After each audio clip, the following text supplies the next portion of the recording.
আসসালামু আলাইকুম।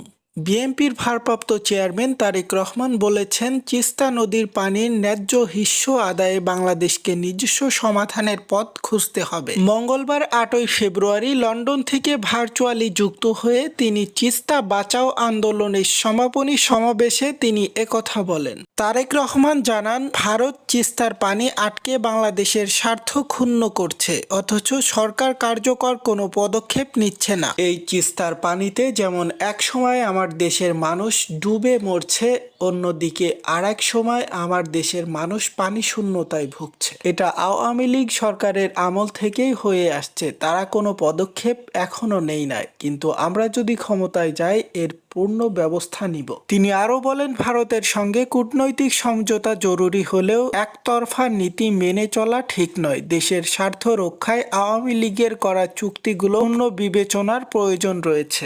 এদিকে তিস্তা মহাপরিকল্পনার দ্রুত বাস্তবায়ন এবং পানির ন্যায্য হিস্য আদায়ের দাবিতে রংপুরে 5 জেলার বিভিন্ন এলাকায় 2 দিন ব্যাপী আন্দোলন শেষ হয়েছে। আপনারা দেখছেন এইসে গ্লোবাল নিউজ, সাথে আছে আমি হুসাইন আহমেদ। সকল আপডেট পেতে আমাদের চ্যানেলটি সাবস্ক্রাইব করে আমাদের সাথেই থাকুন। সকলকে অনেক অনেক ধন্যবাদ।